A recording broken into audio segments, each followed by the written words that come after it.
A quick reminder of the population, the diversity of ABC Unified School District, which is one of the most diverse school districts in the county of Los Angeles. The district, right, all 17, almost 18,000 students in ABC Unified School District, almost 50% are Hispanic and Latino. Did you know that? Lo sabía? Did you know? If you didn't know, turn to somebody next to you and say, I didn't know that. Here you go. So almost half of our district student population is Hispanic or Latino. And you're here in community. Thank you for being here. These images are from our last meeting in September, some team building exercises. We always work together in circles because circles represent community. So we're sitting in circles today. We're going to be doing work together in circles. So thank you for making it a priority to be here again. So I just want to quickly recognize who's in the room, okay? And I know a couple of leaders are not here right now, but first I want to recognize Mrs. Leticia Mendoza, board member, newly elected board member of ABC Unified School District. Thank you. Dr. Gina Zilo, she couldn't be here tonight. I think she was planning on being here, but I'm not sure. I'll check in with her. But she's always present for our events. Dr. Mayra Lozano, Director of School Services in Elementary Schools. And also Miss Nancy Amara, she's a principal of our adult school. She couldn't be here tonight, but I just want to recognize that the adult school helped sponsor this evening tonight. So we just want to make sure we send that recognition, but we have Miss Diana in the back over here from the adult school. And please spend some time with Diana to learn more about the resources and all the different wonderful opportunities that the adult school offers for you, for parents, okay? And then last but not least, we want to make sure we recognize our parent leaders in ABC Unified School District and Hispanic-Latino Family Circle. Ms. Diana Ayala, she's not here, Mr. David Herrera, Mr. Salo Holguin, but we do have Ms. Cici Prudencio. Where's Cici? Please stand. And also Ms. Jennifer Science, please stand. Oh, there you go, for a hand raise, there you go. So I will say that tonight would not have happened without their input, without their direction, without their consultation, without their focus and love and passion. So thank you, ladies, for your commitment to the Hispanic-Latino Family Circle and helping lead this group. We also have, I'm going to introduce in just a second, Ms. Irene Orozco from our Instructional Technology Department. She's going to be giving a quick commercial about activity. And we have several of our mental health professionals here tonight as well. And they're going to be joining us, and you'll meet them at the tables. So if you're a mental health professional and you're here to support the night, please stand. Please stand so we can see you and recognize you. There we go. Thank you, ladies. So they're all here to support the event. They'll be sitting at tables with you to help you through the conversations we're going to have today, okay? All right, and then I'll introduce our presenters in just a few minutes. So what is our objective? What are our objectives for tonight? First, we want to explore the signs of mental health challenges in school-aged children. We want to make sure we can identify what mental health challenges might be in our children and signs that are clear and sometimes not too clear for us as parents and as adults. Secondly, we want to provide space for parents and families to share and discuss concerns and needs for mental health support for your students, right? So sometimes we just don't know who to go to or how to access the information. And let's be honest, mental health is a real topic. It's something all of us need to be responsible to attend to if you want to live a healthy life, okay? Lastly, assist parents in navigating district and community mental health resources. And we have several resources to share with you tonight. And Miss Betsy and also Miss Magdalena, sorry, Miss Dr. Medina and Miss Magdalena are going to talk to you about those resources when they present. So how did we get here?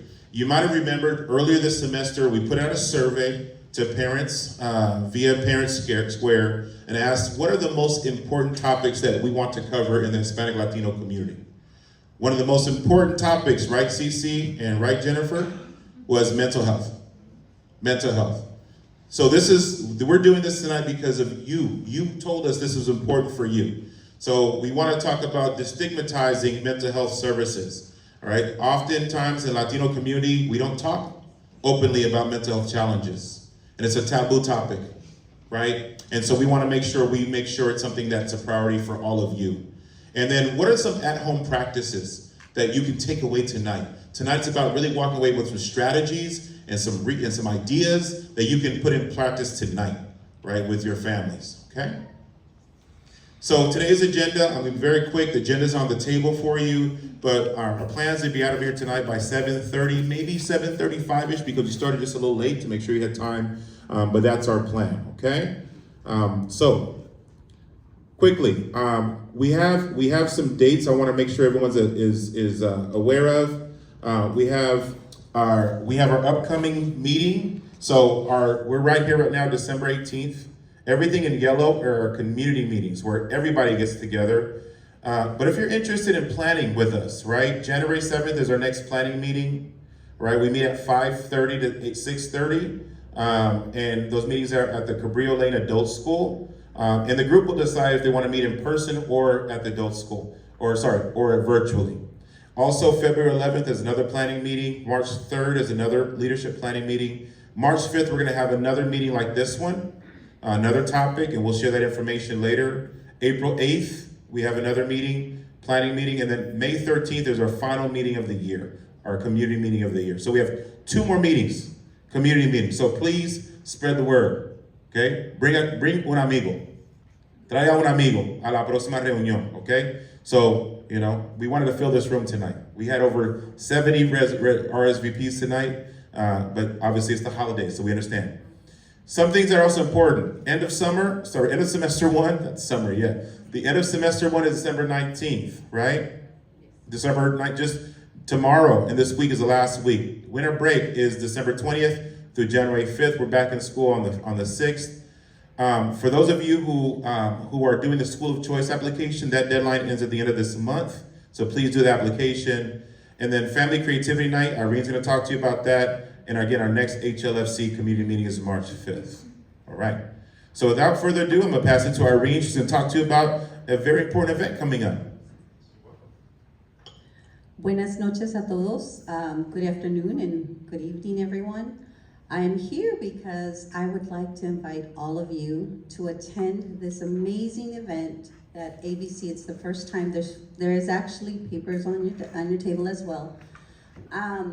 Peter Reynolds, has a vast collection, and all of his books focus on creativity. It's moving students and anyone who reads his books to really be engaged. It's about inspiring everyone, no matter where you feel you are in the range.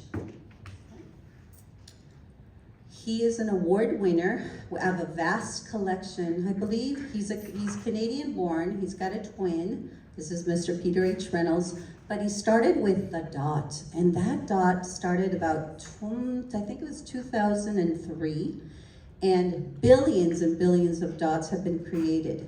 And it's a really cute story about a little girl who was so frustrated, stressed out about having to perform or create something. She felt she wasn't creative enough. And that left her little mark. She started with the dot.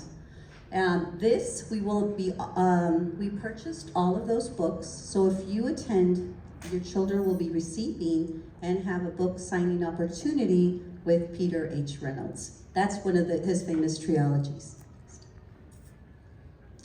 Why creativity? Why are we focused on creativity, especially at the district level? It's because we're trying to build or empower a generation of critical thinkers that really look outside the box.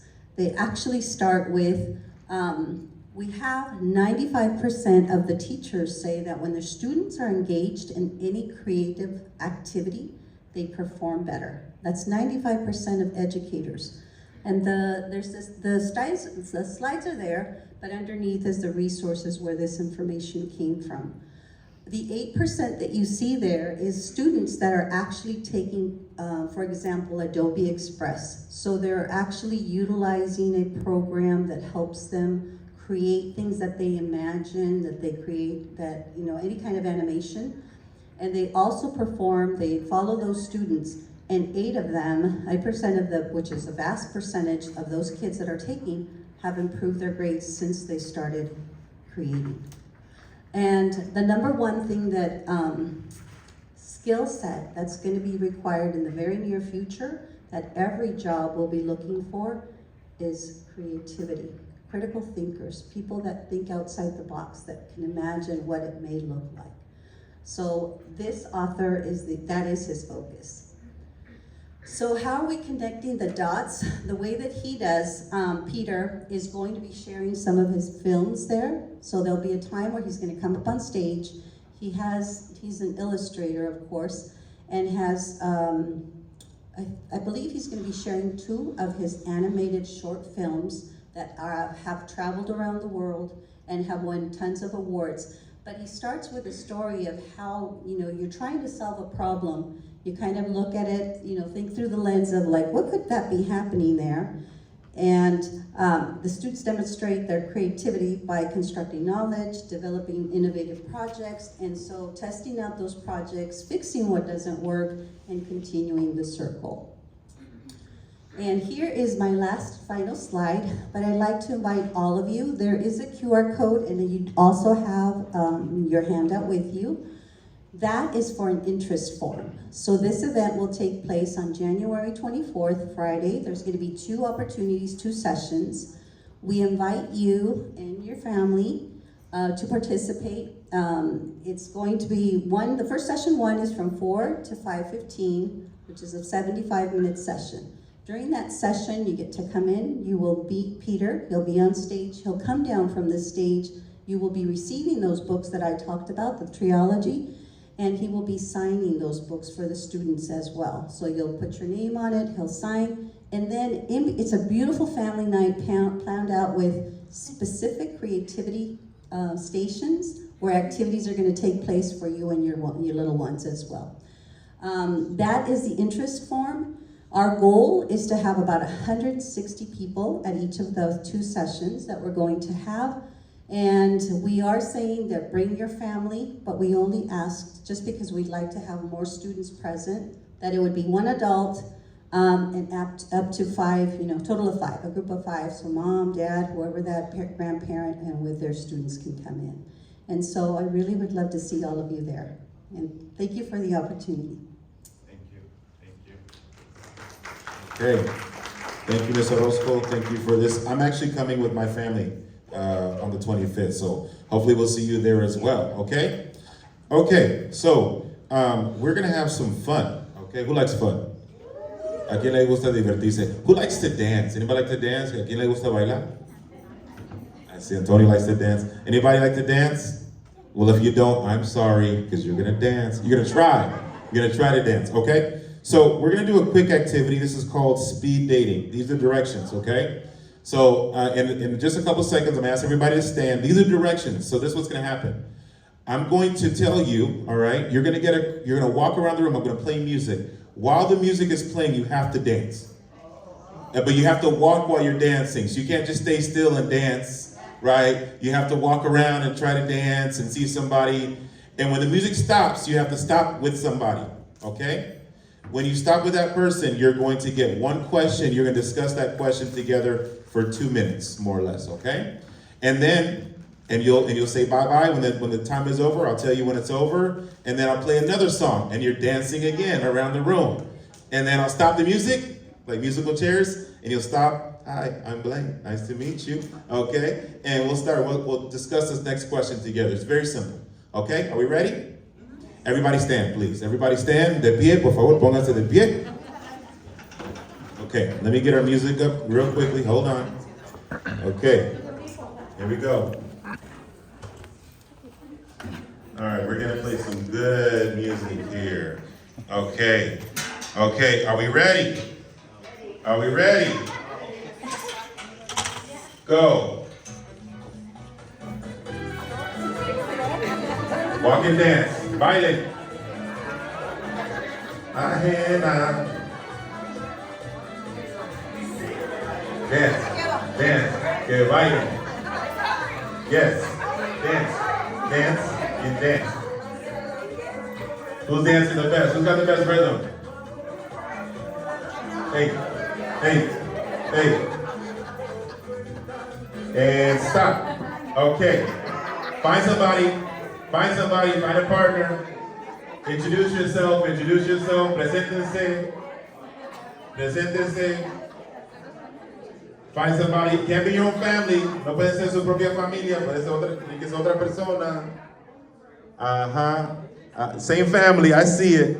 No cheating. Okay. Here we go. You can discuss this question. Here's the first question. What nicknames do you have or have you had?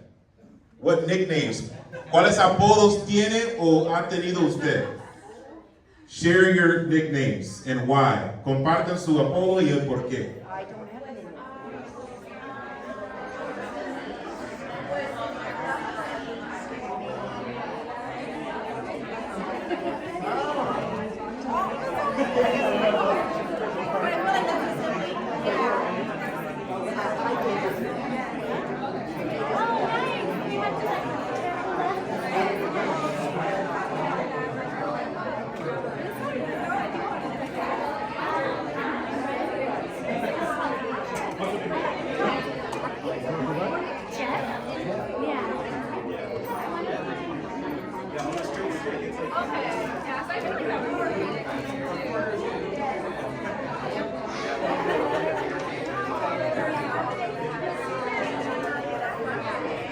30 seconds, 30 segundos, 30 seconds.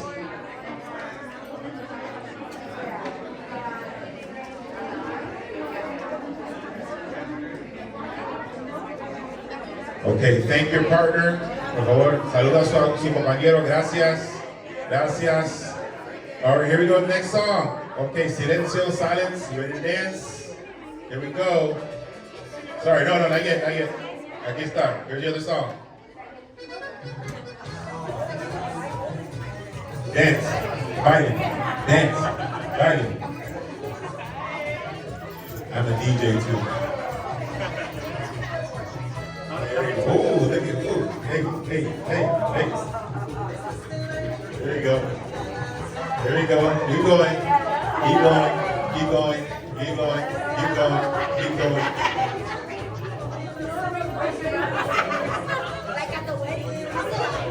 All right, and stop. Fighting.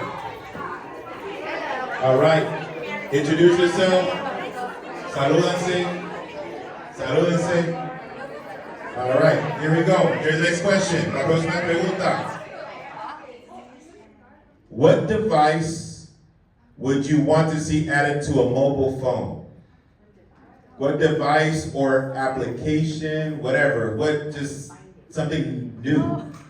What device or application would you like to see added to a mobile phone? ¿Cuál es un aparato, una aplicación que a usted le gustaría que le agregan al teléfono celular?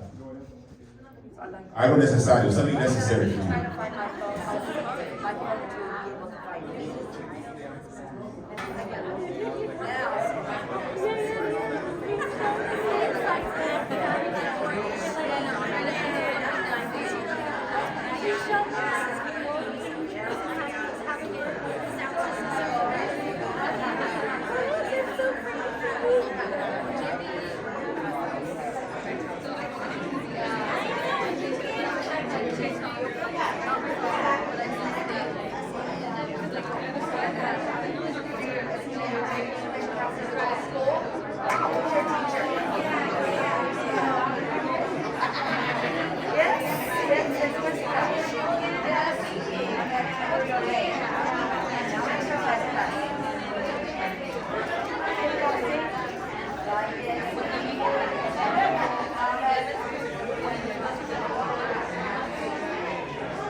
Thirty seconds, 30 segundos.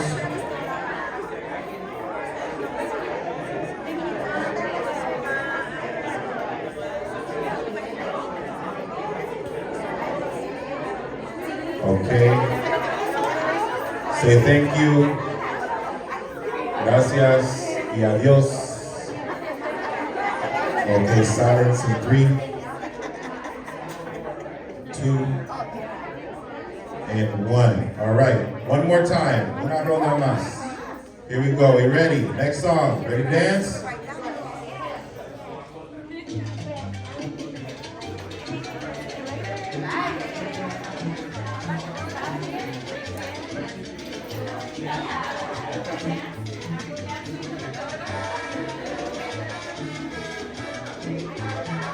We got some salseros in the house, huh? Oh, goodness. Salseros. Let's see. There we go.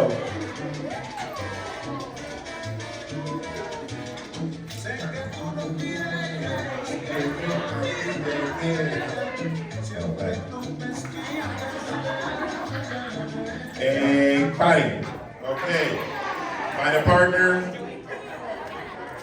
La última pareja, here we go. Say hello, preséntense. Somebody new, alguien nuevo. You ready? Okay, last question. What's your favorite thing about yourself?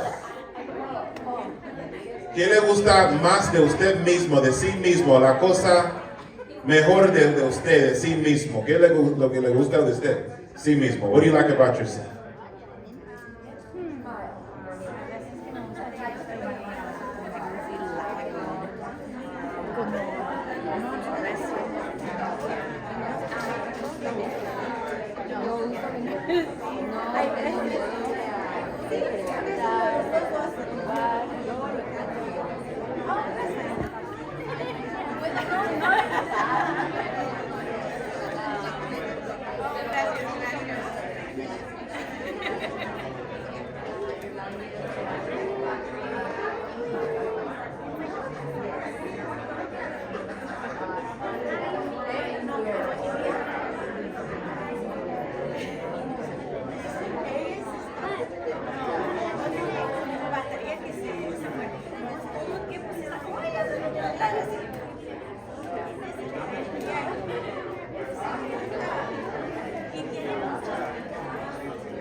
Okay, 30 seconds, 30 segundos más.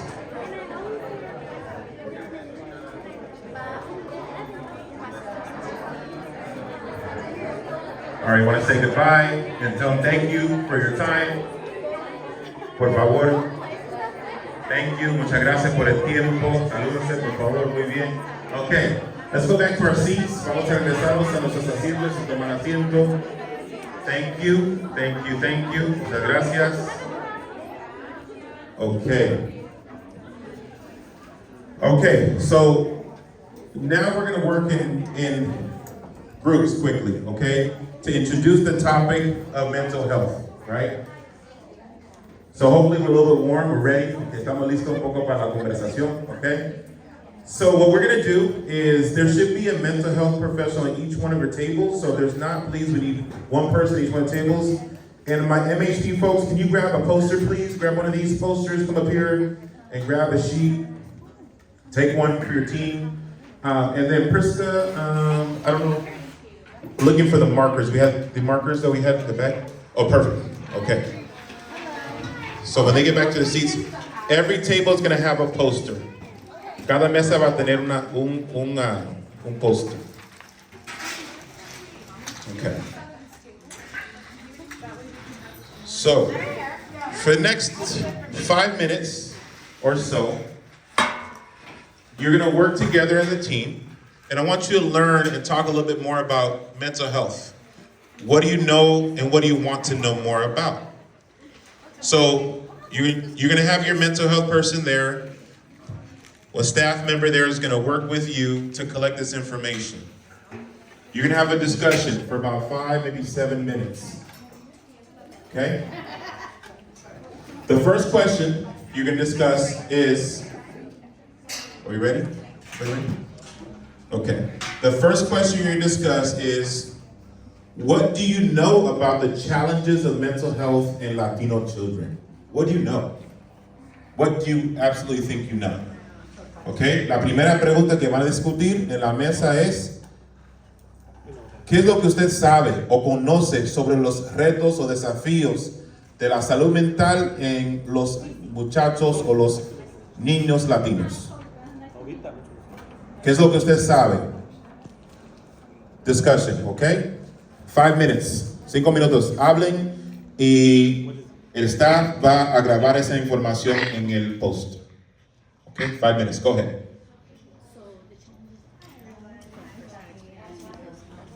My children were diagnosed with the oldest is autism 2 and ADHD, and the second was ADHD, was actually trying to get the help and trying to look for the resources, because in my family we're very, we're Mexican and my dad's very traditional. They'll outgrow it. They're just being young. They're just, it's okay. There's nothing wrong with it, And you could obviously tell that my child needed help and services and stuff. But yet he was like, I was always told, no, don't worry, or don't tell anybody he's autistic, because you don't want that. And it wasn't just from my family, but it was from family friends, or like, oh, they don't look like they're autistic. They're just, and it's because my son, he's more social, emotional, and not academic. So that was like more of the troubles. It's like not a supporting community. Like I had to go look for like everything, because you don't have people that have gone through this before or anything. So that was, especially when you're taking the first step, because when you have someone who has a challenge or a disability or something that's slightly different, when you're the first, everyone's like, well, just treat them like everybody else. But no, like we should have the equal needs, right? Yes. To make sure everyone's equipped with what they adequately need to just thrive. or even if he was throwing a fit and it's like, oh, you gotta punish him, you gotta do this, and it's like, that's not always the situation. He's not acting bad, it's just something, there's a sensory situation or something. So my parents and my family were from Africa, so we're actually from Ghana, and it's the same thing. It's either they see kids as like juju, like they got the medicine, so now they have to go to the doctor to get that out, right? The bad magic, or they are just misbehaving, or they'll grow out of it, right? But so then what it does is it shelters them from actually, like, it doesn't allow them to step out and be who they actually can be, because then they're hearing, they're still hearing. So a little bit what's kind of weird too, because I've been doing my own kind of research, is I've noticed that like a lot of our indigenous, like back in the day, it was more accepted. Like you have your like people that taught differently, and there's actually special words in a lot of our native languages that can like just like really describe the characteristics that your children are. But it seems like the more colonial constructs, it just turned into like you have to be this way, you have to think this way, and that's why it was a little harder. So I think that's a good one to have. ¿Necesitas traducir? No. Okay, yeah. Sorry, entiendo, pero no hablo más. I'm not as good as Blaine. Sí, puedo hablar poquito, pero no mucho para describir. It doesn't come. Yeah, To describe the words, it's not there. But if I hear it, My problem is when I need to talk. El mismo, yo lo puedo entender, pero mi problema es cuando necesito hablar y quiero usar unas palabras y no saben todas las palabras. is there anything that you feel like you know or you want to learn? Maybe, can I talk in Spanish? Yeah. Okay. Tal vez para mí, parte de lo que dijo Sisi es que también yo siento que los niños tienen que estar expuestos a, digamos, a conocer más niños, digamos, con síndrome de Down, con autismo, para que los otros niños como que puedan, que no sean, oh, ¿qué tiene? O algo así, que no nos hagan sentir mal. No, que creo que deberíamos de exponer a los niños desde pequeños a todo tipo de, pues no sé cómo llamarlo, de situaciones, de condiciones, para que ellos puedan ser como más empáticos y puedan como entender a los otros niños, porque me ha pasado con mi niña pequeña que a veces hemos ido a algún lugar y ve, digamos, algún niño con cáncer que no tiene cabello y me pregunta, mami, o sea, es sin intención, es una niña de 5 años, 6 años, ¿y qué tiene? ¿O por qué es así? Y sí, es donde yo me he dado cuenta que creo que no se les da esa información y sería bueno que, pues parte uno de papás, pero también que en la escuela si se pudiese introducir algo de eso, como para que ellos lo vean como ya algo normal y que no hagan sentir mal al otro niño, ¿verdad? Sería Yes, creo so que- more like learning how to normalize Yeah. differences. Yes, something like that. Normalize and provide that exposure so they can be around different kids who have, those kind of. Another thing too. I know that like when my child first got diagnosed, or even when we first started evaluating, I always, because I was looking into the different avenues of what could have, like, I was kind of self-diagnosing because it was really hard to find a person that was going to evaluate him and come up with a diagnosis. I would ask schools, like, could we have like some kind of meeting or get together so we could explain the different things, because it is true. There's some kids that are like in the classrooms. We're going to spend one more minute on this question. Un minuto más en esta pregunta. Un minuto más en esta pregunta. They don't know what's going on, or they're really inquisitive, and it can turn into like bullying, which can mature into a different, develop into a different Something thing. I'm really proud of, I'm from Cerritos Elementary, and so what the MHPs can do actually is push it into the classroom and provide those mini lessons that are more adapted to children, right? So explaining to them, hey, if this person has seizures, this is what we do to help them. This is how we don't make them feel ostracized, right? Because we do, unfortunately, we do have kids who have these challenges and they're more Okay. their mental health, there's these challenges. Okay, So they ask questions. So let's close that conversation. We're going to go on to the next question. Okay, vamos a proceder a la pregunta, segunda pregunta. La segunda pregunta, the second question is, what would you like to learn more about mental health in Latino children and families? Okay, la segunda pregunta, ¿qué quisiera saber más sobre la salud mental de los niños y sus familias latinas? Okay, 5 more minutes, 5 minutos más. They have the suicide hotline. Maybe not suicide, but just somebody they could talk to. The 988. Yeah. So it's not maybe just not that because it's not the. Vamos a hacer 3 minutos, 3 minutes, 3 minutos, okay? Okay.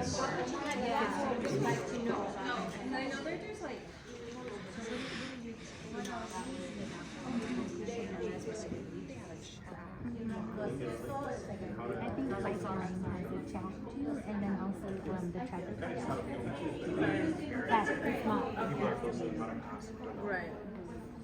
I know that there's an LA one. I'll think of it. I'll tell you. But they also have like the suicide crisis prevention, but they also it's not advertised about because Right. kids don't know that if they think it's bullying, but you can also call it for like Other non-bullying. Right. Maybe learn where we can find support for parents, like easier access, like say come to a place where you could, get help. They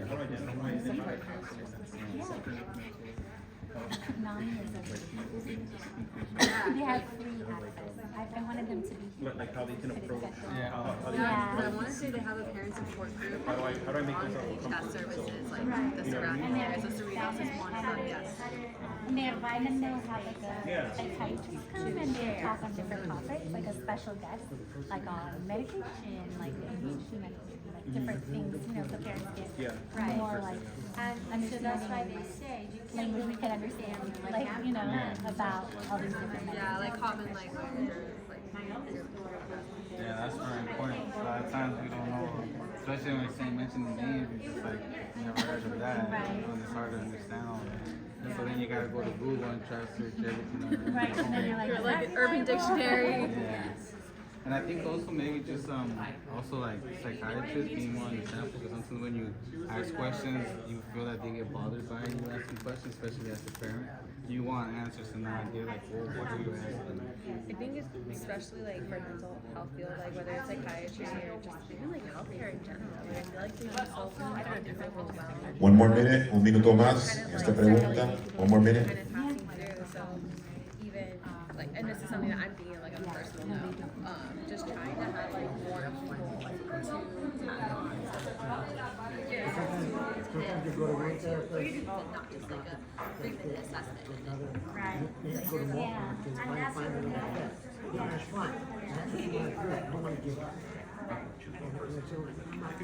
I think practical. Like, what can I do right now when I go home? What's like something I can do, like to add to, you know, because there's sometimes where you're like, oh, all these lists of things would be great, and then life happens. So then it's like, what are the practical things? Like 1 or 2 easy tools that I could just implement right now, you know? That could be done in the newsletter that they send out. Yeah. Oh yeah, Well, that's hopefully you great. guys are able to get some resources. I know that back table, the blue, that back table, there are quite a few. Okay, 30 seconds, 30 segundos. Guidebook, and then some other. You want to choose somebody who's going to report back to the group. Elijan a Our una presentation persona that we're para gonna keep going on compartir should la be like a lot información more con on el just like grupo. easy language where you guys can kind of just like open up the conversations, like especially like, you know, for our teens and even like our little ones who have like a hard time of like vocalizing their needs because a lot of the times like very close like really out are like, you know, like they have like a hard time like verbalizing their emotions. So hopefully from this presentation tonight you guys can kind of get a little more. I like that in the newsletter. Is that was that already? Yeah. Why not have like a spotlight section? Yeah. And then I found it's called D. Okay. A crisis chat. So I want to thank everybody for having that conversation. That was just an introduction to get us thinking about what we're going to learn more about. Esa conversación fue nada más y nada menos para introducir o presentar la información o el tema que se van a tratar ahora mismo. So I asked tables to choose one person to give a quick 30-second summary, the best you can, right? Doesn't need to be super. Okay, 2 people in this table. So you're gonna go first, okay? A un breve resumen de 30 segundos. Aquí tienen 2 personas, okay? So we have 2 people here gonna present a quick summary of what we discussed at this table. Again, the questions were, what do you know, and what do you want to learn more about mental health in Latino families and children? Who's going first? You guys can hear me fine, right? I was like, I'm not a really good microphone person. You're great. Okay, so she's gonna prevent no. So we acknowledge at our table that there needs to be a shift in the perspective of othering others. Sorry. So you're making a scene. There you go. Sorry. Okay. I'll stand here. I'll stand right here for you. And I think right here is good so people can see you. Okay. There we go. I'm right behind you. So we recognize that there's a necessity to having a just overall perspective shift in what exactly is other, right? My partner here, we brought up how, do you want to explain? I feel like you would explain it better, like about indigenous. Okay, so basically I said that there was a lot of situations in which my child is autistic and has ADHD, and when trying to get the evaluations and everything, it was difficult because a lot of my family was like, oh, they're just acting a certain way, like don't even worry about it, or like, don't worry, you have to punish them this way. It was just a lot of not a supportive community, and we needed more access to like resources to figure out how I could get my child evaluated. I knew that there was something and my child needed help because it was just gonna cause like more trauma in school while he was trying to sit and learn. And we also, that kind of led into a perspective shift because we have like kids in school with other children that have special needs inside their classroom, but a lot of these kids don't know what's going on. So it would be cool if we had like some kind of mental health professional or a meeting to where kids are taught what autism looks like, what ADHD looks like in a student. So you're not like tripping out when a kid's stimming in class right next to you, you know? So more awareness for kids. Yes. Right? Both kids and adults. And then a lot of times you find out that the kids are more accepting and more like willing to see what's going on and more understanding than the adults are, because sometimes the adults are like tripping out and just moving the kid to the side. So in terms of, yes. Oh. No, one more comment so we can go to the next thing. Okay. Sorry. Okay, let's read it through quickly. So what we want to learn is normalizing differences, how to have open conversations with the kids and the parents and the teachers, encouraging acceptance throughout. What we know is that, racism obviously is still intertwined, and bridging that cultural divide. Parents, we came, not we, because I'm here, sorry, American born, but we have children who are American born while their parents are immigrants. And that creates that kind of cultural divide and difference. So. Thank you. Let's give a round of applause. Thank you. Another group, quickly, share the microphone, please. Anybody else? Anybody else want to present quickly? 30 seconds, maybe a minute, 1 minute, quickly, what you learned. We discussed right over here. Right over here. Here we go. You want to stay over there? Here you go. Thank you. Here we go. We'll start off with what we know. They're starting off what they know. Okay, go ahead. So we know that mental health has a stigma behind it, especially in the Hispanic community, something we're talking about.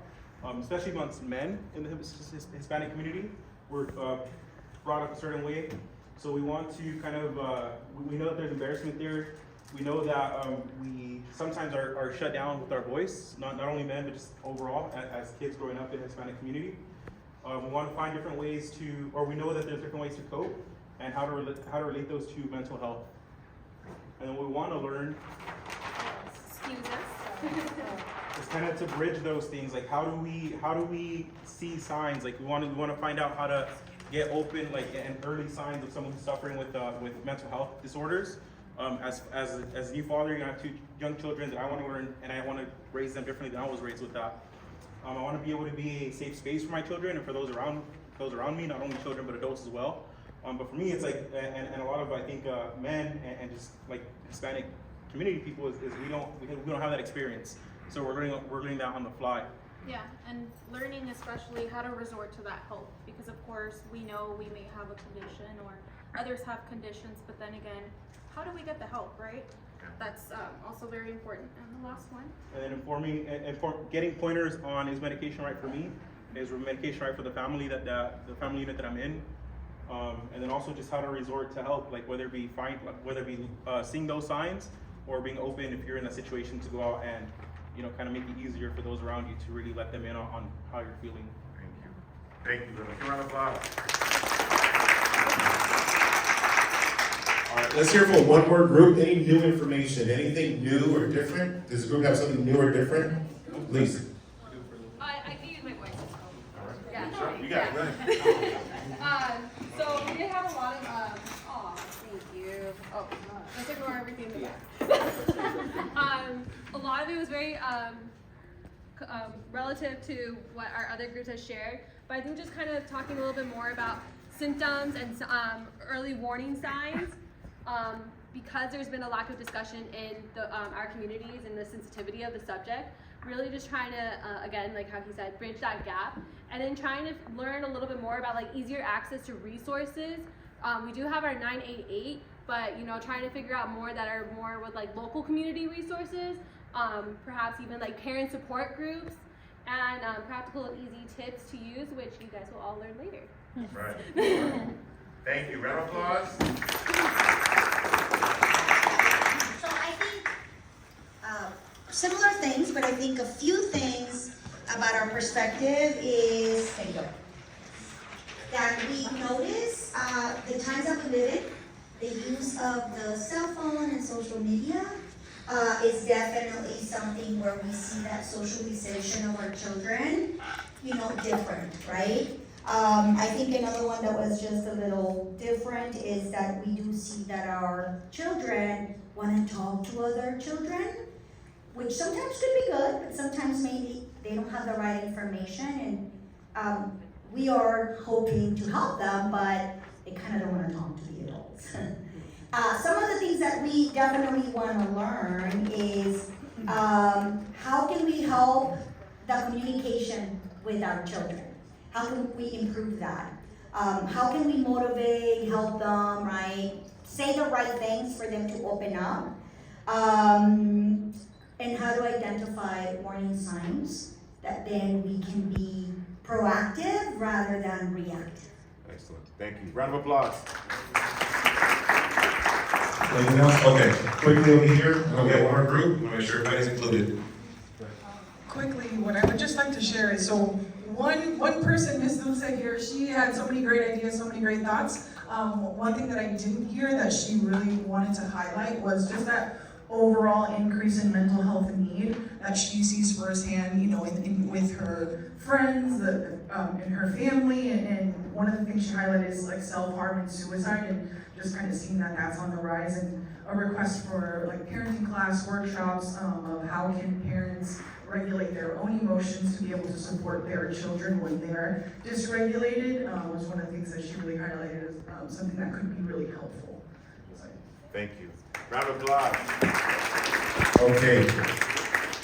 So thank you for sharing that information. We're please keep those. We're going to keep those posters because we're going to take that information and we want to make sure we follow up with what you're telling us. We want to learn more about. So I want to bring forward Ms. Lizette Magdaleno and also Dr. Betsy Medina. They're going to take us through a presentation on mental health in Latino community. So fuerte aplauso para las dos mental professionals. Microphone. Buenas noches. Good evening, everyone. I'm Dr. Medina, and along with me is Ms. Magdalena. And we are so excited to be here with all of you to talk about this very important topic, which is mental health. This is something that we're both very passionate about, as well as our other MHPs that are in the room. So throughout this informational presentation, we're going to provide resources as well as present information that is current within our data, as well as signs and symptoms to look out for to support our children as well as our family members. So let's begin. So to start off, I really just wanted to emphasize what mental health is and what mental health covers. When we talk about mental health, it includes our emotional, our psychological, and our social well-being. It affects how we think, how we feel, act, as well as it determines how we handle stress and relate to others and the choices that we make every day throughout our daily schedules and regular routine. Mental health is important in every stage in our life, from childhood to adolescence to adulthood. It is something that can start very early on, move on through adolescence, or even begin in adulthood. It starts at any given point within our life. As we see here in this image, one message and takeaway that we really want you guys to know is you are not alone. Millions are affected by mental illness yearly. As we see here, 1 in 5 U.S. adults experience mental illness. 1 in 20 U.S. adults experience serious mental illness. And when we focus on our youth, 17% of our youth between the ages of 6 to 17 experience a mental health disorder. Now, focusing within our Latino families, some of the most current data reflects that in 2023, Hispanic adults were 60% less likely to receive mental health treatment than non-Hispanic white adults, as well as 35.1% of Hispanic Latino adults with mental illness receive mental health treatment each year compared to the average 46.2%. So as we are listening to these numbers, we see the urgency and the need of addressing mental health and learning more of ways to really support one another, family members, and children. When we focus our attention on our youth, 1 in 6 youth, adolescents, will experience a mental health condition in any given time. And 50% of lifetime mental health conditions begin before the age of 14. And 75% start before the age of 24. Here on this graph, I really wanted to highlight it because it shows a clear picture of our high school students. This was one of the questions that was asked to our high school students and this information is from the CDC. So the question that was asked to students in high school from the sample that was collected was the percentage of students in high school who have experienced persistent feelings of sadness or hopelessness during the past year. If we focus our attention primarily within race and ethnicity, we can see that within our Hispanic community, it was a 42%. Within sex, we see our females with a 53% and males with a 28%. Again, these numbers are relatively very high. And if we focus our attention on the bottom there, sexual and gender identity within our LGBTQ plus community, we see 65% when answering this question here. Following that information is this second piece of information, which is the percentage of high school students when asked the question of experienced poor mental health during the past 30 days.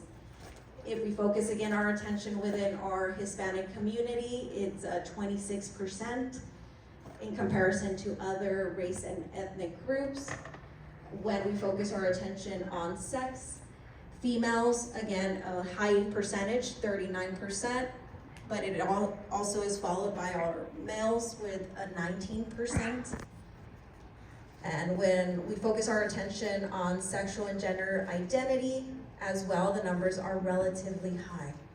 So it was really important for us to provide this information at the very beginning of the presentation as we continue this conversation on the importance of mental health, what to look for, the signs, the resources within our Hispanic community. So now that we have that piece of information of the data, some of our statistics, it's following up on what are the signs that your child may be struggling. So this is a list of items that are very commonly seen within our children. These are good indicators of things to look out for and when to go and resort resources within our community or our mental health professionals. So to begin with, it's mood swings. So this is severe mood swings or feelings of sadness that last for weeks.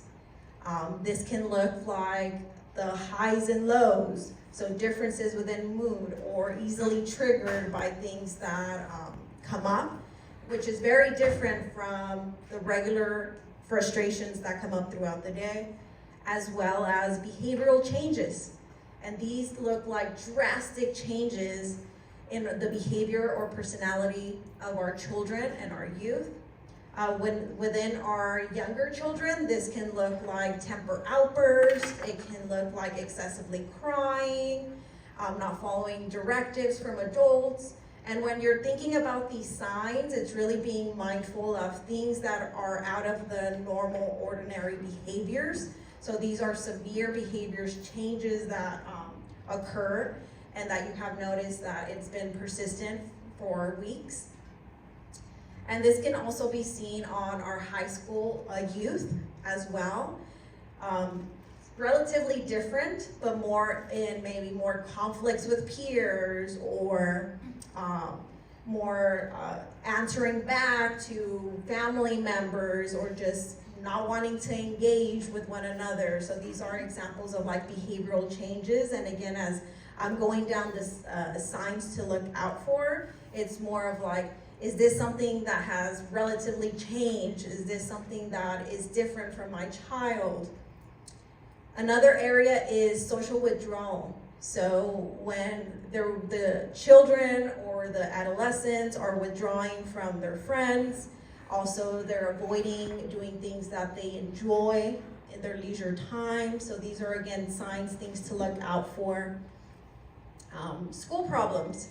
So when we start noticing that there's a change in the academic progress, or if there's again more conflicts that are arising within the school setting. So it's really being mindful of what has changed. These can be indicators again of something that is occurring and is impacting the mental health of the individual. Eating changes is also a big indicator.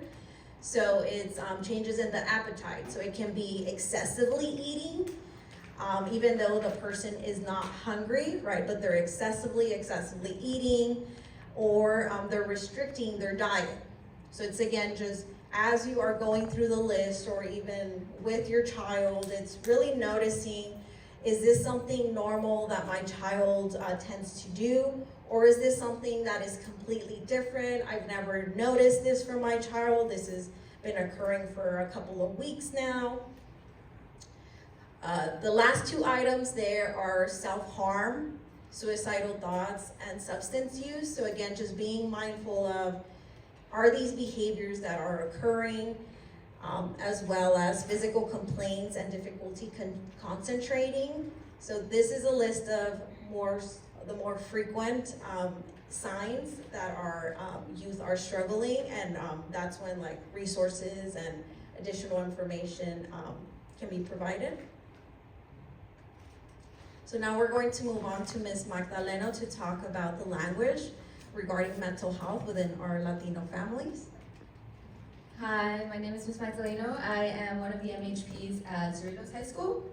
First, I want to thank you guys for coming here. That is a big deal, so I appreciate you being here and prioritizing mental health. So I wanted to just kind of introduce the language that we in the Latino community use regarding mental health.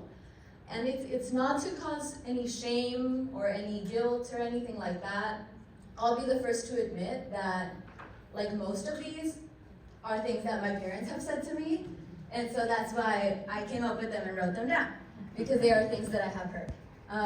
So I understand that a lot of these are not parents trying to be harmful, but it sometimes comes from a place of fear, of I'm scared that my child feels this way, or I don't know why they feel this way, I don't know what to do. And so sometimes we say things like this, which is the ones on the left.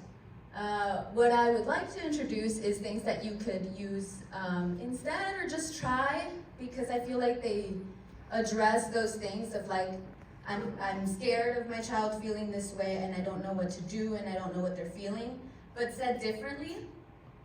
And I want to introduce this because I feel like sometimes when our youth hear the things on the left, then they stop showing you, then they stop saying anything, because maybe they don't like the way that we respond. And so that's when they start maybe hiding things, or maybe not letting you know how they feel, because maybe the response is not the support that they're looking for. And while it is scary that any child would struggle with mental health illnesses, it's things that we need to know so that we can help them through it. And maybe if we change our language around it, they would be more transparent, more willing to share. But again, it is not a judgment of parents who have used this. I understand where it's coming from, just kind of hoping, we can get at it from a different angle. Sorry for that.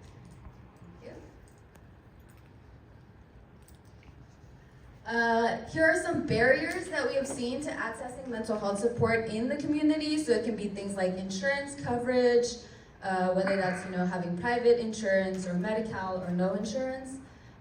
Language barriers between parents and children, or between families and providers, between family and insurance. Delaying the process, students seeing themselves as a burden, and so what I mean by that, or what we mean by that, is sometimes students try to hide what they're feeling because they don't want to concern parents, or they feel like, well, I don't want to add this extra cost to the family. And so really reframing that, prioritizing their mental health, and that it's not a burden to the family that they're feeling this way. Becoming familiar with how to access services. So I'm glad to hear that you're all curious about that, and we hope to address that later in the presentation, both with the school district and local resources as well. Legal status, mixed status families, things like that. Privacy, I know privacy is really important, related to feelings of shame in sharing that ourselves or our child may feel this way, it's kind of sometimes seen as almost like revealing a weakness. Sometimes it feels that way. And then cultural beliefs or practices. So these are all things that we commonly see as barriers to families when they maybe hesitate to try to access resources, or things that they struggle when they do try to access resources. And then mental health stigma, that's something that we heard a lot. So fear of being labeled or bringing shame or unwanted attention to the family, feeling like a burden. Associating mental illness with a weak character, witchcraft or spells, or a lack of faith in God. So if religion is important to the family and they center religion, you know, the way that relates to mental health and how we speak about it. And then la ropa sucia se lava en casa, dirty laundry is washed at home. So privacy and feelings of embarrassment in reaching out for resources to get help, because again, sometimes it feels like you're being very vulnerable with strangers about personal things. And then the why. So I think sometimes parents wonder, well, why is my child feeling this way? I don't understand. Kind of relating to something that I wrote in the previous slide of like, they have everything. Why would they feel this way? So it can be genetics. It can be family history of mental illness. It can be physical health conditions. So if they struggle chronically with a physical ailment, they could also struggle with their mental health. Brain chemistry, stressful life events, of course, any traumatic events in childhood, in adolescence, and adulthood. Like Dr. Medina said, it could happen at any point in our lives. Bullying, academics, divorce, separation, things like that. And then mental health conditions. So for that example, depression often occurs at the same time as other mental health conditions like anxiety, ADHD, or conduct disorder. And some tips for supporting students. So again, this is another thing that we heard when you guys were sharing, and I'm glad you're asking these things and highlighting them. So here are some things that we highlighted. Attending appointments, make sure your child attends doctor's appointments, therapy appointments, and complies with treatments. Please listen to what the therapist, the psychiatrist are recommending for the home. Develop a daily routine. A routine can help your child adjust to their illness and help stay organized. Show support without judgment. Again, the examples that I gave earlier, I think the left side of those really reflect judgment, and the right side is more curiosity and concern. So showing support without judgment, really trying to listen to what children are saying, are asking for, are wanting. If they feel listened to, I feel like they'll open up more about what they want and what they need. And try responding calmly. I know that that's very hard sometimes, but that kind of goes into the next one. Consider your own well-being. To really, really take care of our children, we also really, really need to take care of ourselves and make sure that we're in a good headspace for ourselves and for them, so that we can respond better, support them, and just prioritize yourself also as an individual and as a parent. Creating a safe and supportive environment, spending some time together, highlighting their strengths. I think a lot of conversations that happen with children are when they are doing something that we think is wrong or bad. But also highlighting things that they're doing right and that are good. Just as much, if not more, probably more, than when we are talking about things that concern us. Encourage open communication. Let your child know that they can talk to you about anything.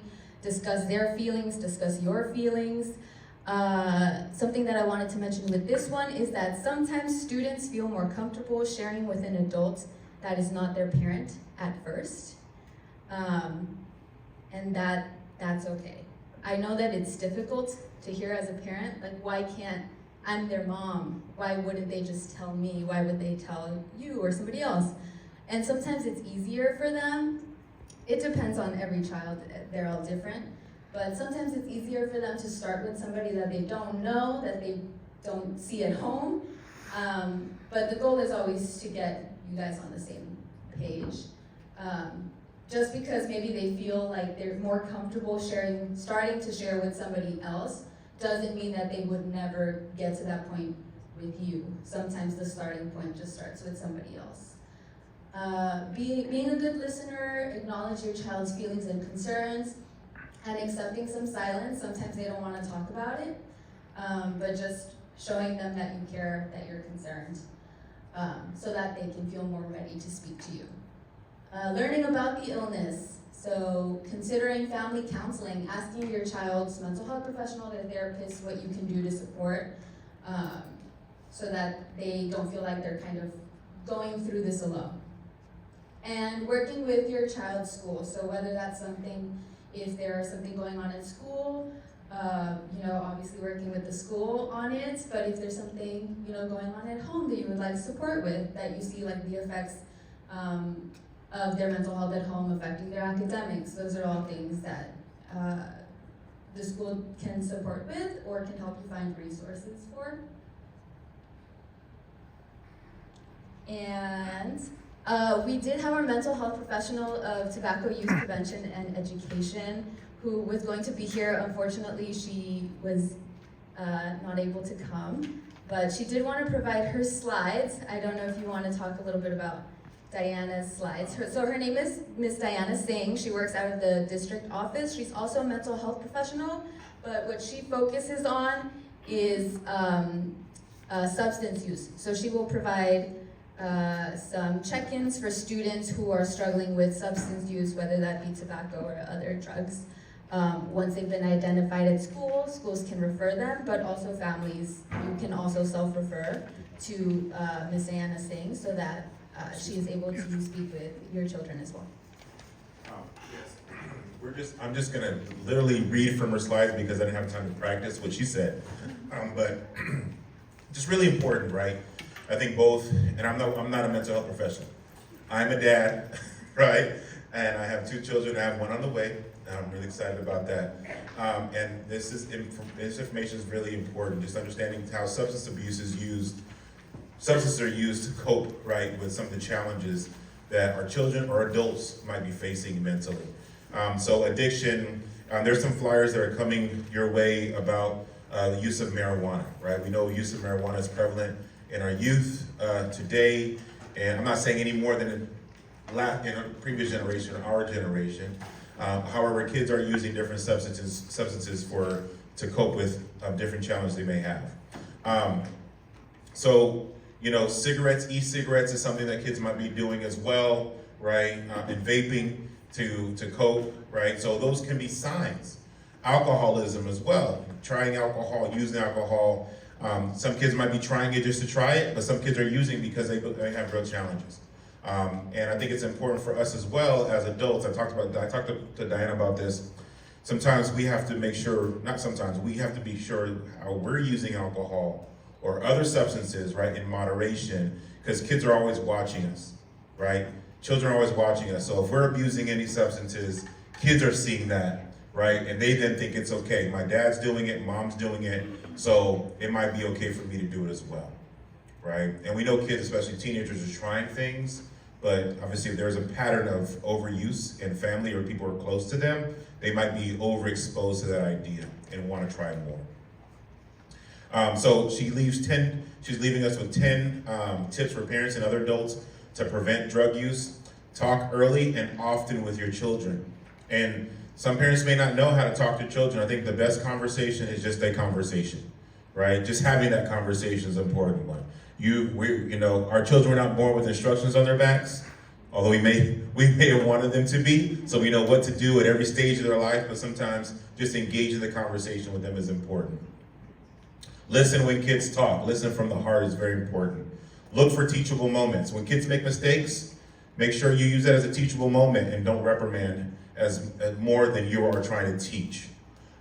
Be clear about the consequences of their behavior with substances, how it's hurting their body, their development, mentally and physically, so they're aware, or even their social environment, how that drug or alcohol use may be affecting them. Help them resist peer pressure. Talk to them about peer pressure and what they might be encountering. Be a parent and not a friend. That's a very important point, right? Understanding that our children don't need friends, they have plenty of friends. And from us, they need us to be really, really strong mentors and guiding them. Be a role model, obviously, lead by example. Have clear family rules and expectations. This is something Diana and I talked about. If you can actually put rules, not rules, but expectations and agreements for your family somewhere up in your house, these are our values. This is what we believe in. And not just talk about them, but have them visibly somewhere in your house. Be about the door when you walk out every single day, your kids see what we believe in. We believe in God. We believe we're drug-free, right? We believe in love. This is how you're going to be every time you walk out and walk into the home, right? And having those type of expectations, invisible sight every single day, changes people's mindsets and their behavior as they walk in and walk out of your door. So think about what that might look like for you. Having clear family rules and expectations, talked about that, show your support, educate yourself. I think something else is missing here is have a circle of influence. Make sure you're finding other adults in your kids' lives that can also be good role models, because you're not the only person who's growing your child, right? As parents, we have to intentionally look for people who are going to be great role models for them. So how do you drop those people into your children's lives? Think about those individuals who they might be. Not just your ninos y ninas, right? But other people in the community who might be good. Intentionally looking for mentors for your children that are positive influences. Okay, so activity? There you go. So it was really important for us to share information and tips, but we also want to show you how to practice mental health for yourself so that you can take it home to your children. So that's why we have a really, really quick activity. I'm going to ask everyone to come pick just one picture from the 2 tables. You're going to keep it. One picture from each of these tables and take it back to your table. And then we're going to get into the activity. So everyone can come, grab one, and take it back to your table. Oh, sorry, it's on the slide, but one that resonates the most with you, brings you the most peace, makes you feel the most relaxed. We all have kind of different versions of what brings us peace and what makes us feel safe. So, one that makes you feel the most safe, the most at home.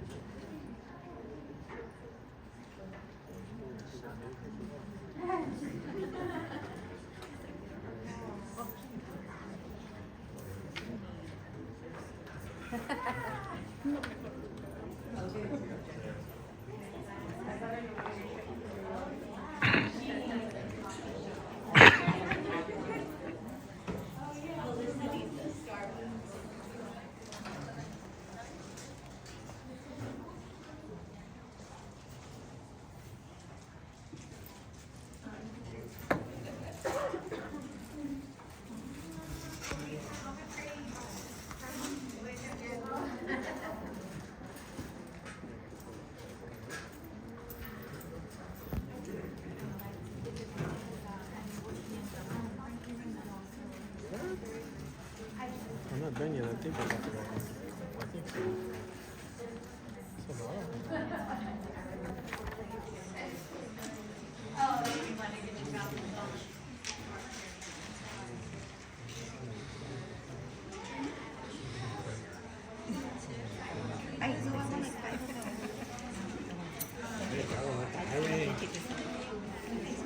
Oh my goodness.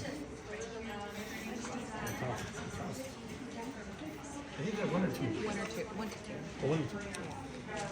There's enough pictures. I know, right? This is 2 right here.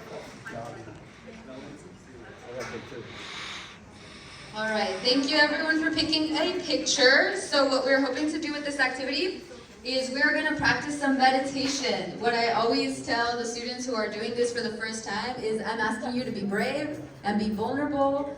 If you don't practice this or if you've never done this, it may feel a little funny at first, but you're in a safe space, you're in community here. We will also sit down and do it, but the point is, please keep this image in your mind. It's hopefully a place that you feel most at home, most safe, most relaxed. Have that in your mind while we play this audio for 4 or 5 minutes. And this is on YouTube, so the links are in the presentation slides, so you are welcome to use it at home as well. So we're going to sit down. The video will give instructions on how to participate in the meditation. Ready? Everybody ready? Here we go.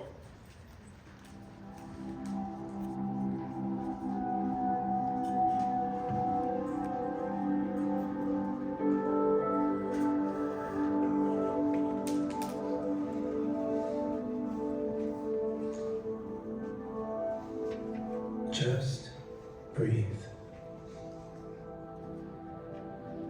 Breathe in and out.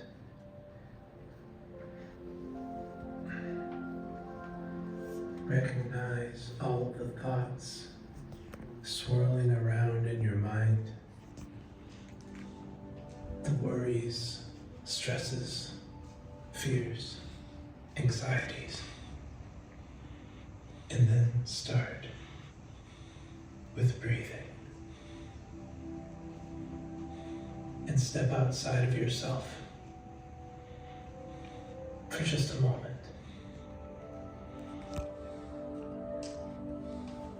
Push the mental reset button.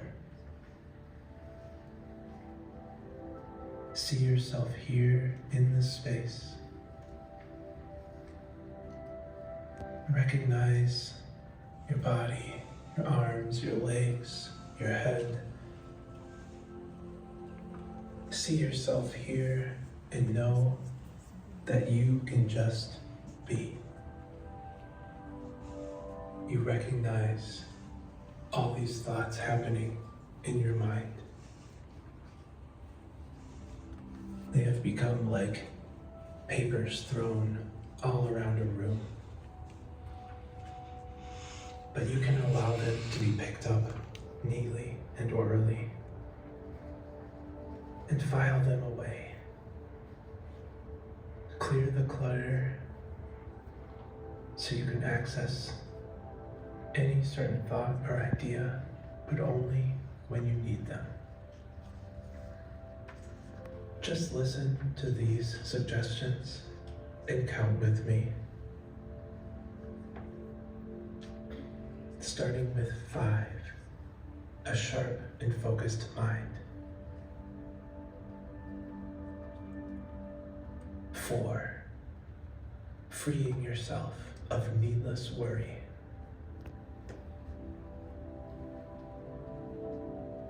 3, presence of mind, right here and now.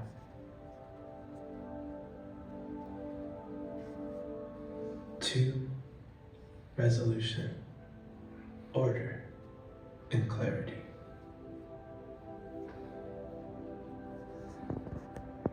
1, a free and open mind.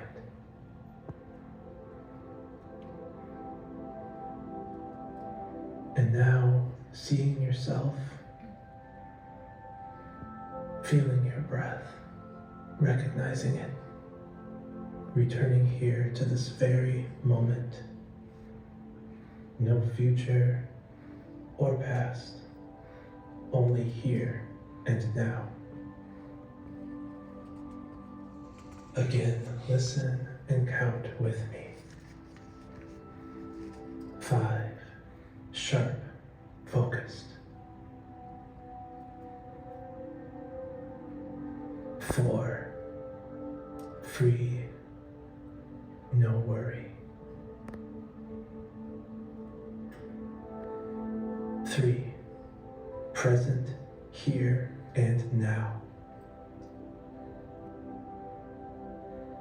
2, order, clarity.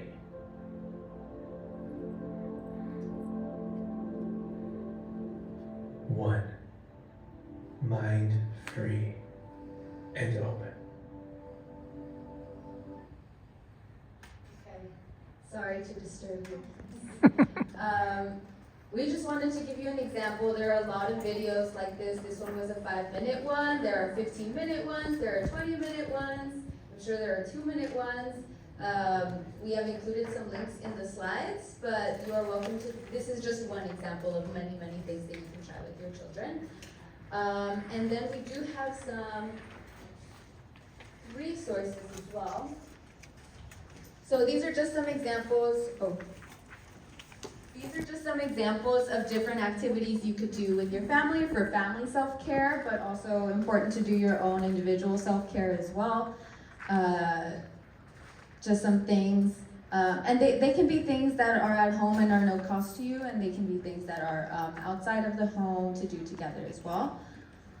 And then how to get connected to support at the school district. So it sometimes depends on the school site, but for the most part, referrals can be made by parents, teachers, admins, or counselors to mental health professionals. So this is if someone at the school or yourself has noticed a change or some concern in your child, they will bring it to our attention through a referral. At the secondary site, so at middle and high school, it is recommended that the students and the parents speak to the counselors. Because sometimes it is an issue that the counselors can also support with, like let's say it's an academic concern, then the counselors can support with that and then loop in the mental health professionals when it is needed. And you can also find, so I think the link is being updated. So if you scan the code, it's not gonna pop up right now, but if you scan it and just save the link for tomorrow, it should be updated with all of the list of current mental health professionals at each school site. And we do have some here today. And then how to access mental health support in the community. So there are, of course, different nonprofits, different agencies, but some to highlight are the County Department of Mental Health, Project Kinship, which is already at some of the school sites in this school district. LACADA, they are focused on substance use. And then I also wanted to include 2 resources, let's say if there is a crisis happening at home during a break when we don't have school, so that you feel like you know where to go and who to turn to. College Hospital Cerritos, that is one that one that deals with mental health. And then there is the Behavioral Health Urgent Care Center, which is urgent care for crises surrounding mental health. Oh, yes. And then something that I didn't put on here, but I wanted to mention is support through the school district. When mental health professionals speak with your children, maybe there might be a need that is higher than what can be provided at the school site. So that is when we can make referrals through, regardless of insurance, so whether you have private insurance or Medi-Cal, mental health professionals can make referrals for students to get outside therapy services with a therapist at a local agency, whether that be in person or online. If it is through, if your insurance is Medi-Cal, then there's agencies that the school district partners with. If you have private insurance, what we do is we make a referral to a service called, or an organization called Care Solace, and they will work with you personally. They'll have someone assigned to the family who can work with you and your preferences to help find your child a therapist that fits the family's needs. So taking into account your preferences of a provider, your scheduling, all of that. So there are options that the school district can link you to regardless of what type of insurance you have. All right. And lastly, I wanted to point out that we have some printed resources for you as well in this back table back here. There is kind of a handbook on how to deal with a mental health crisis and what kind of resources are available and what can you do. There are resources on stress, on anxiety. Oh yes, the Crisis Intervention Manual Handbook is available in Spanish and English. The one folder has both languages. The resources include warning signs for suicide, depression, anxiety, and stress. And if you scan the QR code that was at the beginning of the presentation or on the agenda, it links to all of these resources on the digital folder. So they're available to you in print or digitally through our Google Drive. So whatever is easiest for you. All right, and that is it. That's our.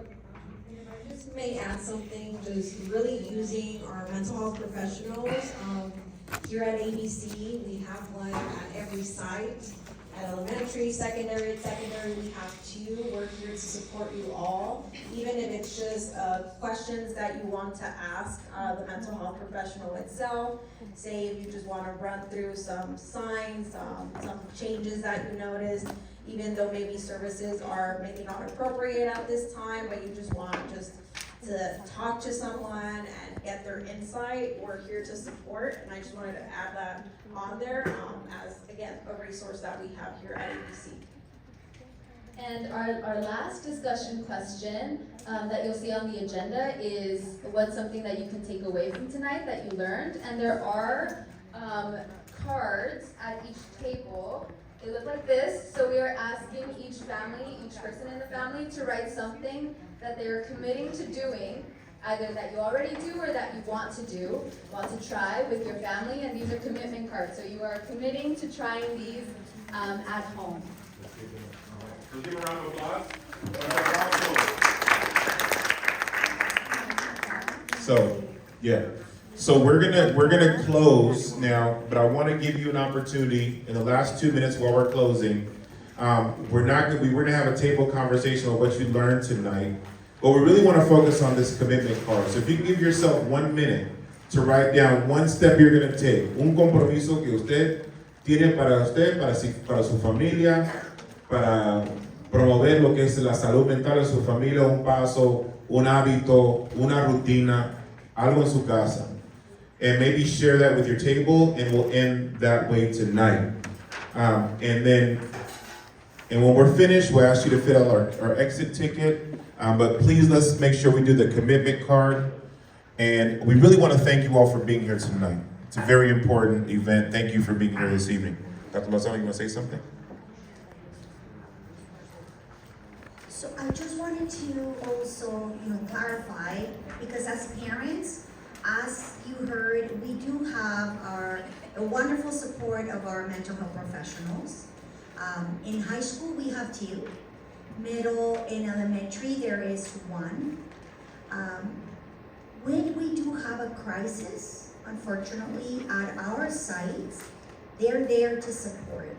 So a crisis could be, we find out students are self-harming.